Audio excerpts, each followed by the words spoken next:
33편 11절에서 15절까지의 말씀입니다. 자, 우리 같이 한 목소리로 읽겠습니다. 시작. 여호와의 계획은 영원히 서고 그의 생각은 대대에 이르리로다. 여호와를 자기 하나님으로 삼은 나라 곧 하나님의 기업으로 선택된 백성은 복이 있도다. 여호와께서 하늘에서 굽어보사 모든 인생을 살피심이여 곧 그가 거하시는 곳에서 세상의 모든 거민들을 굽어 살피시는도다. 그는 그들 모두의 마음을 지으시며 그들이 하는 일을 굽어 살피시는 이로다. 아멘. 아멘. 오늘 오후 시간에는요, 하나님의 작정, 계획이란 제목으로 은혜를 같이 나누도록 하겠습니다. 제가 이전에 이제 그 신문 기사에서 봤던 내용인데요. 다시 찾아봤더니 이게 좀 잘 안 나오더라고요. 그래서 아주 정확하지는 않은데 대체로 이런 내용의 그 기사가 하나 실렸습니다. 그 어느 한 신문의 경제면에 그 해외 지사를 개척하는, 특별히 그 아프리카 쪽에 지사를 개척하는 이제 그런 그 어느 한 기업의 이야기가 나왔던 거예요. 근데 참 지금도 보면은, 왜 우리나라도 보면 소말리아 해역을 지나가고 할 때 많이 해적들에게 납치도 되잖아요. 그래서 요즘에는 그 해적들이 하도 기승을 부리니까 그 민간 군사 기업들 있죠. 그런 사람들한테 그 배를 아예 맡겨서 경호를 맡긴다고도 해요. 그러니까 그런 기사들이 나올 때, 야, 아직도 아프리카는 정신 차리려면 멀었네, 이제 막 이런 이야기를 하기도 합니다. 또 오늘날은 유튜브 때문에 여러 여행 이야기나 동남아 이런 얘기들 하잖아요. 혹시 이집트 가보신 분 계신가요? 이집트 피라미드 관광 가는 게 그렇게 지독하다면서요. 사기꾼도 많고, 그리고 속이는 사람들 너무나도 그 앞에서 어떤 사람이 하도 엉뚱한 소리를 막 무리한 요구를 하니까, 낙타랑 사진 찍으세요. 사진 찍으세요 해서 사진 찍으니까 또 한 막 $10 내놓으라, 이제 이런 식으로 되니까 어떤 한 사람이 진짜 미친 척을 하고 모래를 퍼서 막 먹었어요. 그러니까 미쳤다 그러고서는 놔주더래요. 그러니까 이런 짓을 하지 않으면 아직도 이 아프리카 지역은 참 이제 위험한 그런 지역으로 이렇게 우리에게 인식 안에 있는 것 같습니다. 그런데 이 기업이 그 어느 한 아프리카 나라 나이지리아였던 것으로 기억합니다. 그 나이지리아에 지사를 세울 때 3가지 원칙을 만들었대요. 그게 뭐냐면, 첫 번째, 그 나라 사람들을 신뢰하라. 사실 여기서부터 힘들어지죠. 신뢰하기 어려운 상황에도 그 사람들을 신뢰하라예요. 두 번째는 뭐냐면, 의심이 든다면 철저하게 점검하라 였어요. 그리고 세 번째, 그래도 의심이 사라지지 않는다면 뭐라고 했을까요? 다시 1번으로 돌아가라 했어요. 그러니까 결국은 뭡니까?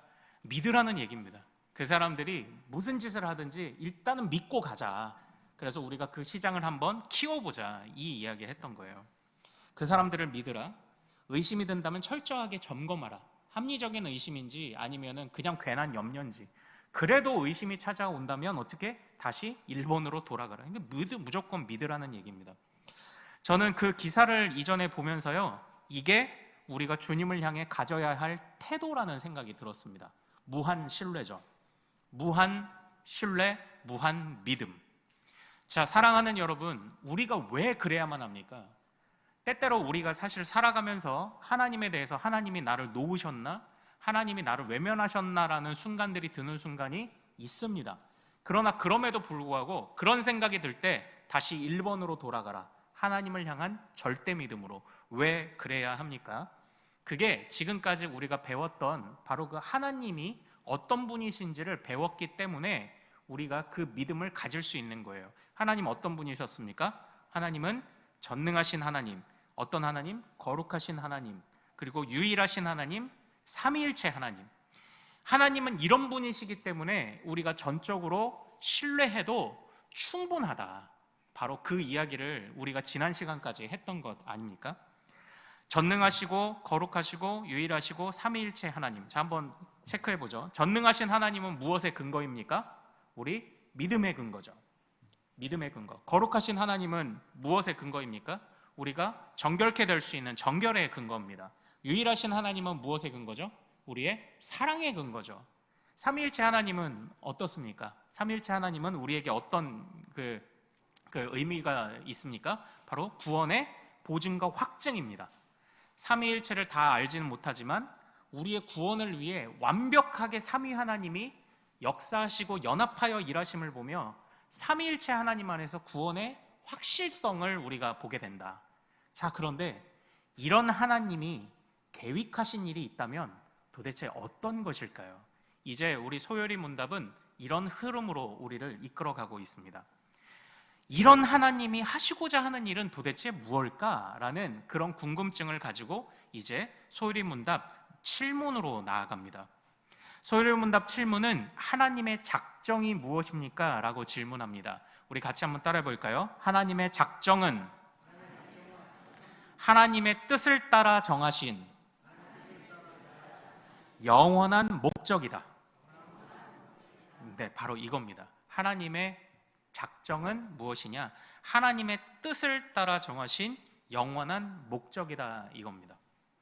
그러니까 우리가요, 사실 이 하나님이 자신의 뜻을 따라 정하셨다라는 게 우리에게 사실 어색하게 들리진 않습니다. 왜냐하면 우리는 주기도문을 통해서 항상 주님의 뜻이 실현되고 주님의 비전이 실현되고 주님의 이름만이 높아지기를 이미 주기도문을 통해서 우리는 알고 있거든요. 그래서 주님의 뜻만 펼쳐지는 것, 그리고 그 뜻이 어떻다? 영원하신 계획이시다. 영원한 목적을 가지고 계시다.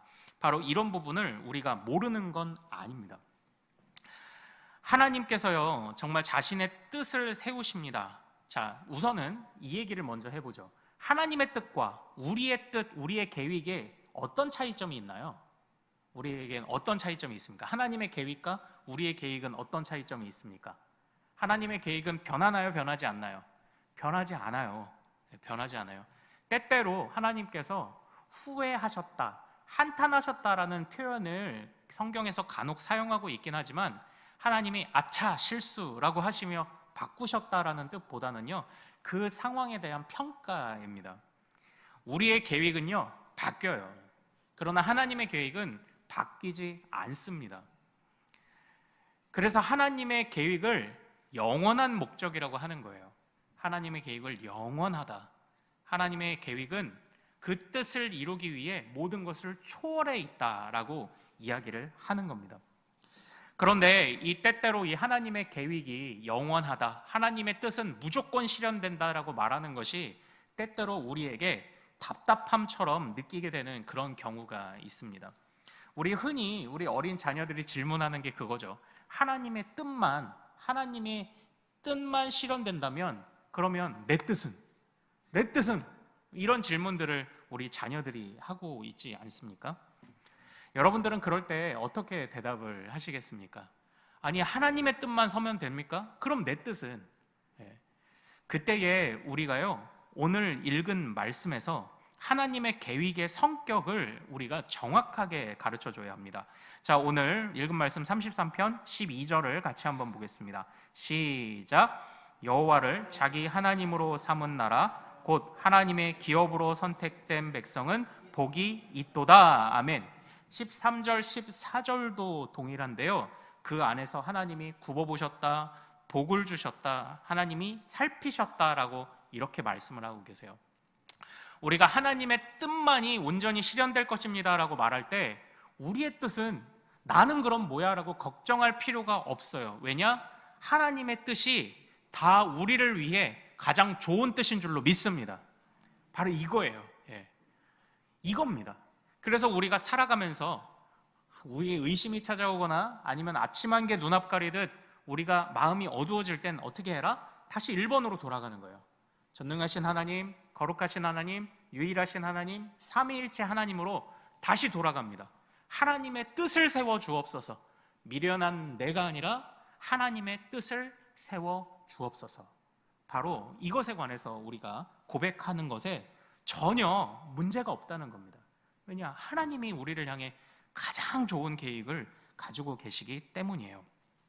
자, 그런데 어쨌든 하나님이 우리에게 가장 좋은 계획을 가지고 계신 것은 분명 우리에게 머리로는 아는 부분이나 우리의 마음이 그것에 동의하지 못할 때도 있습니다.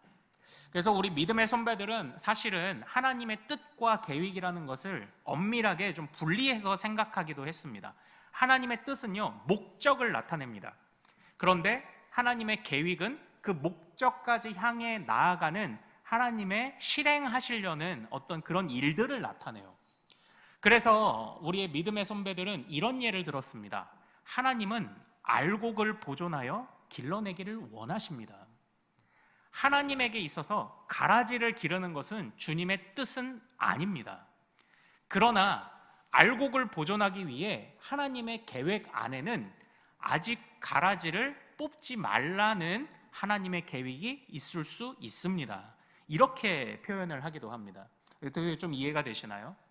하나님의 뜻은 분명합니다. 우리를 알곡 삼으시는 뜻은 분명해요. 그러나 이 뜻을 이루시기 위해 하나님의 계획은 때때로 돌아가는 계획이 있을 수가 있어요. 그래서 우리는 어떻게 합니까?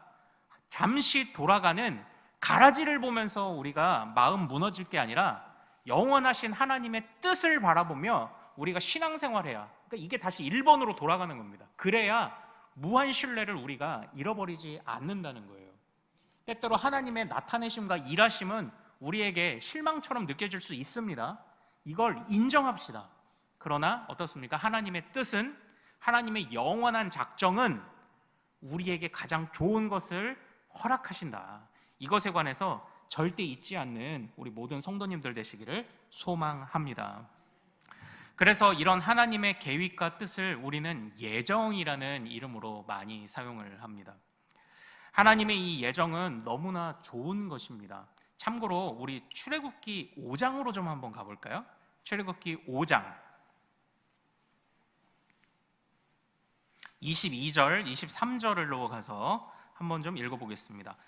하나님이 출애굽 당시에 그의 백성들에게 보이신 자신의 계획, 구원의 계획인 거거든요. 계획을 보여주는 대표 본문이거든요. 자, 출애굽기 5장 22절, 23절.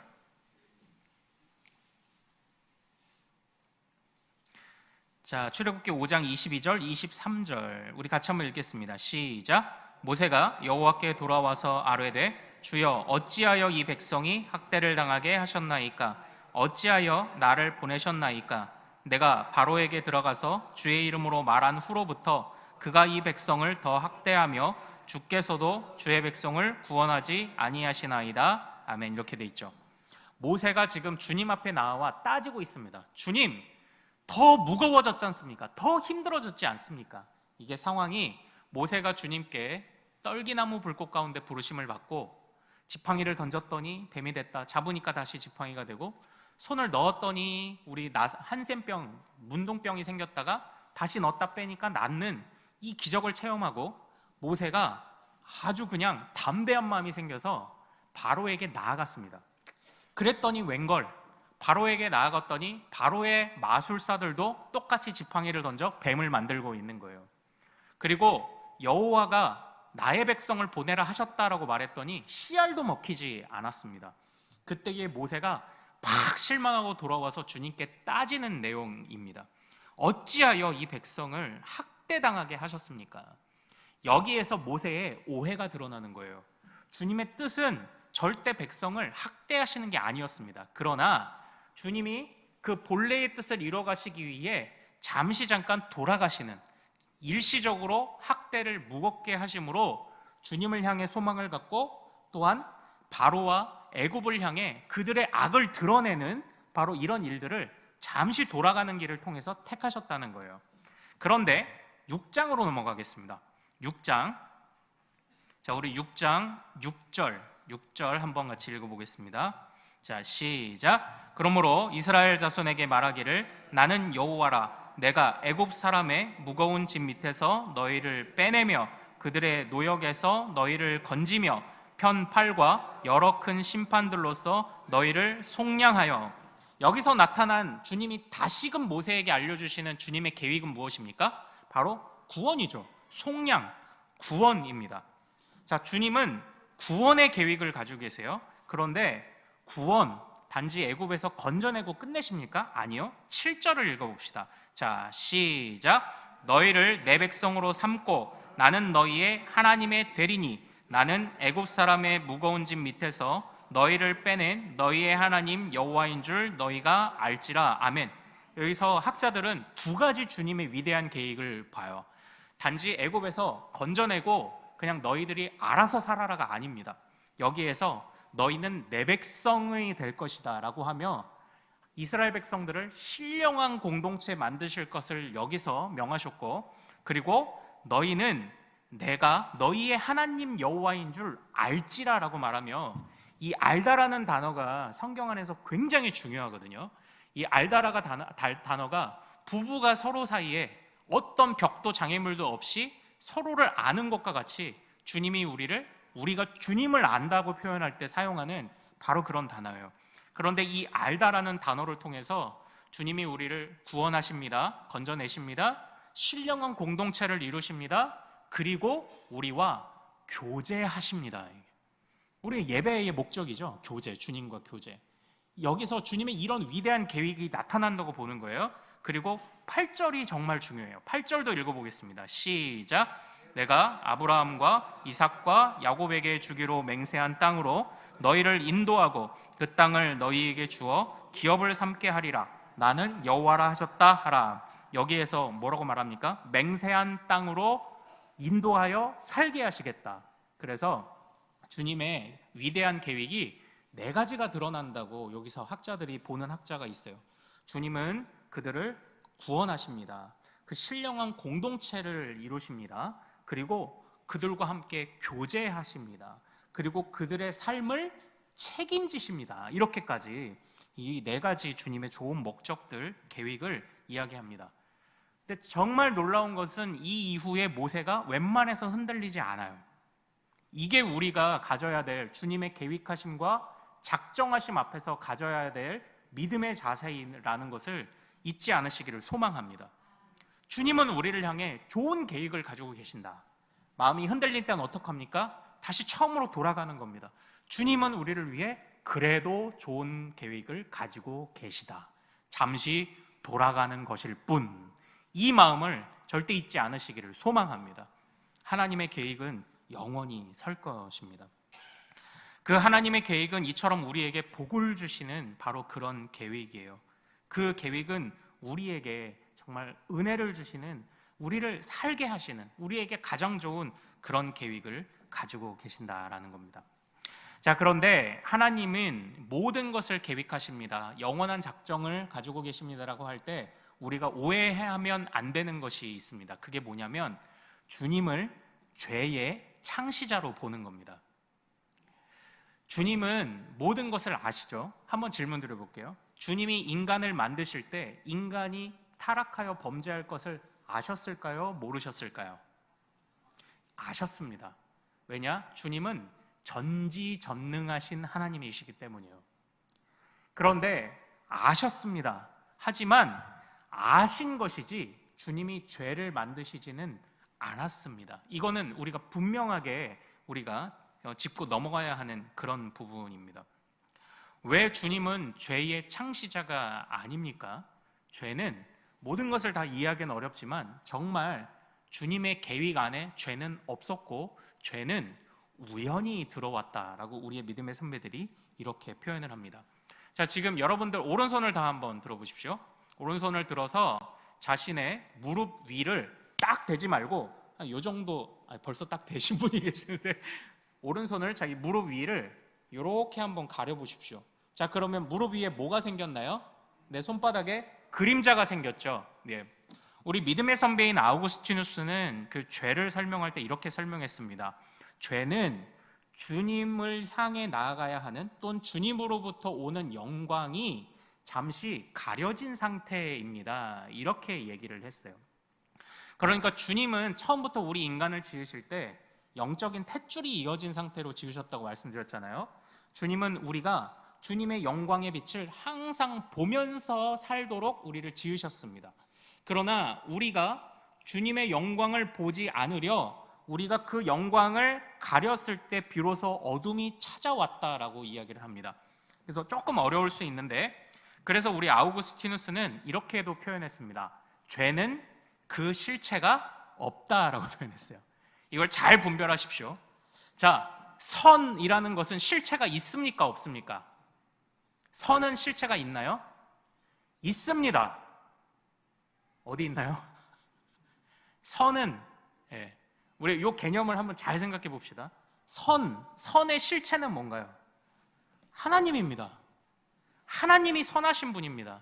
그래서 선의 실체는 하나님이에요. 자, 그러나 죄라는 건 하나님의 필적하는 그런 하나님의 필적하는 하나님과 대적하는 죄의 실체가 있습니까? 있다라고 하신 분은 지금 마귀 사탄 생각하셨죠? 아닙니다. 마귀 사탄은 죄의 결과입니다. 주님의 피조물이 우리가 그러니까 유일하신 하나님 배울 때 다 배웠잖아요. 우상은 없는 거예요. 하나님의 대적하는 신은 없는 겁니다. 그냥 없어요. 그런 건 신은 유일하게 하나님뿐이에요. 제가 정리를 해볼게요. 사탄이 뭐냐고요? 사탄이 하나님의 피조물인, 심지어 하나님의 영광의 피조물인 인간보다 낮은 천사가 타락한 거죠. 그러므로 천사 처음부터 이 세상에 이 사탄 마귀가 죄의 실체로 존재한 게 아니라 주님이 선하게 지으신 것들이 죄로 인해 타락한 결과가 사탄이요 마귀입니다. 사탄과 마귀는 결과물인 거예요. 그러나 주님이 의도하지 않으신 결과물. 그래서 우리 아우구스티누스는 죄는 그 실체가 없다. 하나님을 향해 나아가지 않는 모든 것이 죄일 뿐이다. 이렇게 이야기를 했던 겁니다. 결국 조금 어렵지만 한번 잘 그냥 생각을 해보십시오. 아마 나중에 제가 이런 걸 또 설명드릴 그런 기회가 있을 겁니다. 그러니까 이 세상에 존재하는 것은요, 주님이 만드신 것만이 최초에 존재하게 되어 있습니다. 그러나 죄는 그것이 엄밀한 의미에서는 존재하지 않아요. 그 죄라는 영향력의 결과물들이 존재하는 거죠. 그 결과물들이 사탄이고 그 결과물들이 우리의 죄악된 본성인 거죠. 여기에서 죄가 끊임없이 나오는 것이지, 사실 죄라는 실체는 하나님을 향해서 나아가는 그 영광의 빛이 가리워진 상태일 뿐이다라고 이렇게 이야기를 합니다. 그래서 하나님은 죄의 창시자가 아니며 죄를 만드신 적도 없다, 이렇게 이야기를 해요. 여기서 이제 우리가 이야기를 해야 되는 게, 그러면 아니 하나님이 왜 우리 인간이 그 영광의 빛을 이렇게 가려서 그림자를 만들도록 놔두셨냐? 우리는 여기에서 자유의지에 관한 이야기를 해야만 합니다. 여러분들, 자유라는 것은 무엇입니까? 자유가 뭔가요? 보통 자유라고 하면 마음대로 선택할 수 있는 능력을 자유라고 생각합니다. 그러나 그건 자유가 아니에요. 주님을 한번 생각해 보시죠. 주님이 악을 선택할 수 있습니까? 아니요, 없어요. 주님은 선택 못 하시는 게 있습니다. 죄악을 선택하실 수 없어요. 그러나 주님은 자유로운 분이신가요? 네, 자유로운 분이십니다. 그러니까 우리 믿음의 선배들이 얼마나 주님으로부터 이런 논리적인 사고를 만들어가는지 한번 잘 생각해 보세요. 주님은 자유로우신 분입니다. 그런데 주님은 못 하시는 게 있습니다. 주님은 악을 못 하십니다. 죄를 못 하십니다. 그러므로 무언가를 선택하는 문제는 이게 자유가 아니에요.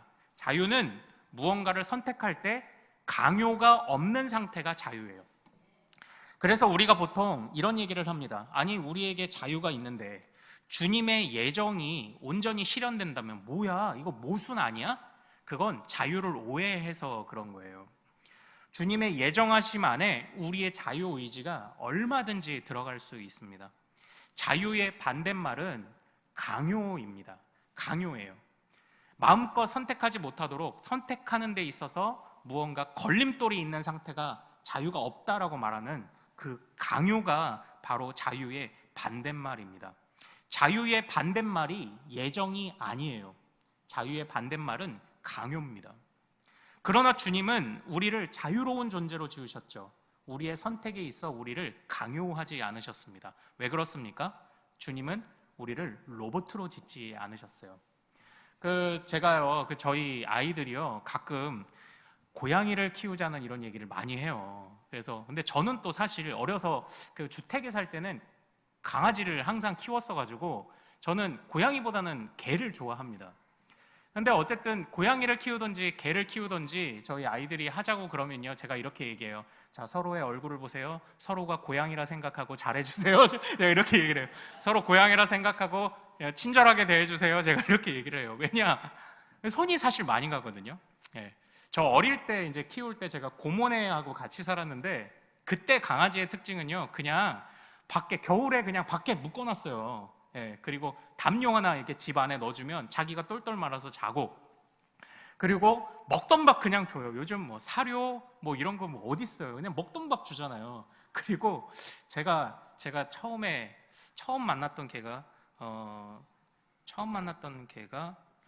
돌돌이였던가? 아니 뭐 하나 또 있는데, 예, 돌돌이, 삐삐, 호디, 아람이 제가 한 5마리를 이렇게 키웠는데, 키우려고 키운 게 아니라 고모부가 개가 이렇게 키우다가 조금 시름시름 아프면 학교 갔다 오면 개가 바뀌어 있어. 개장수한테 병든 개 팔고 사오고, 뭐 요즘처럼 이제 그런 게 아니에요. 근데 어쨌든 저는 어려서부터 이제 개를 많이 키워서 그런지 고양이가 조금 저는 좀 무서워가지고 제 타입이 아닌데, 그런데 이제 우리가 이 강아지나 이제 고양이를 우리 자녀들이 이렇게 막 키우자고 이렇게 얘기를 할 때, 그 사실 이제 좀 염려가 있어요. 예, 그 키울 때 혹시라도 이제 내가 얘를 감당하지 못하면 어떡할까, 뭐 이런 여러 가지 이제 염려들을 이제 하거든요. 그래서 사실 확 이제 또 못 키우겠어요. 또 이제 그런 마음들이 좀 있습니다. 자, 그런데요, 우리가 정말 이 자유의지, 하나님의 예정, 이런 것을 생각을 할 때 정말 우리가 마음대로 뭐 강아지 키울 수도 있죠. 뭐 아닐 수도 있죠. 그런데 이런 자유라는 것도 우리가 근본적으로 생각할 때에 하나님의 자유 아래에 있다는 것을 우리가 생각할 필요가 있어요. 예.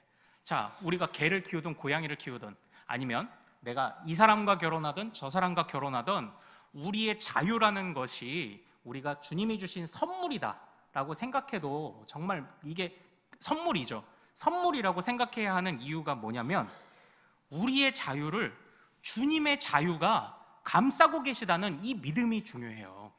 그래서 때때로 우리에게 선택권이 주어질 때 정말 기도하고 주님의 뜻을 구하십시오. 그러나 또 담대하게 선택하십시오. 그러다가 만약 좀 이상하다 싶으면 얼른 다시 돌아오십시오. 그러면 돼요. 그래서 저는 주님 앞에서의 이 자유와 주님의 예정이라는 것이 절대 충돌하지 않는다고, 저는 그렇게 성경을 통해서 말씀을 드리고 싶습니다. 자, 이제 저 시간이 많이 갔으니 이제 정리하도록 하겠습니다. 그 하나님의 작정, 하나님의 계획, 그것은 어느 누구도 흔들 수 없습니다. 그러나 감사한 것은 우리를 위한 작정이고 우리를 위한 계획인 거예요. 우리를 구원하시는 것뿐만 아니라 우리와 교제하기를 원하시는 주님, 우리를 거룩한 공동체 삼으시기를 원하시는 주님, 삶의 모든 형편을 책임지시겠다 약속하신 그 주님, 주님의 뜻이 실현되기까지 잠시 돌아가는 일도 있을 겁니다. 모세의 실망과 같이. 그러나 그럴 때에도 다시 우리의 마음을 온전히 붙잡고 우리를 위해 전능하신 하나님, 거룩하신 하나님, 유일하신 하나님, 삼위일체 하나님으로 나타나시는 그 하나님을 더욱 굳건히 붙잡는, 바로 그는 우리 모든 믿음의 가족들 되시기를 소망합니다. 하나님께서 그때에 우리를 위해 견딜만하게, 또한 우리에게 담대한 마음도 허락하실 것이고요, 주님의 계획을 눈으로 볼 수 있게 인도하시면서 우리의 마음을 시원케 하실 때도 분명히 있을 줄로 믿습니다. 그러므로 주님 앞에 주님을 신뢰하고 열심히 기도하고 담대하게 선택하고, 아니다 싶으면 빨리 돌아오고, 그러나 바른 길이라고 우리가 확신이 든다면 기도하며 인내하고 이 길을 끝까지 달려가기를 마다하지 않는, 이렇게 주님의 선하신 계획 아래 우리가 함께 순종하며 살아가는 우리 모든 믿음의 가족들 되시기를 소망합니다. 우리 기도하겠습니다. 우리 하나님의 계획, 나를 위해 선한 하나님의 계획을 신뢰하며 이 시간 같이 우리가 합심 기도하기를 원합니다. 혹시 어려운 일을 겪고 계십니까? 주님이 침묵하시는 것만 같습니까? 주님이 외면하시는 것만 같습니까? 그러나 우리는 다시 믿음으로 돌아가야 합니다. 우리에게 참 믿음을 주옵소서. 절대적으로 주님을 신뢰하고 어떠한 것도 주님께서 우리를 향하여서 품으신 선한 계획을 막을 수 없음을 아버지 하나님 우리가 고백하게 하옵소서. 무한 신뢰의 믿음을 주께 고백하게 하옵소서라고 우리 주여 이름 크게 한번 부르고 같이 기도합니다. 주여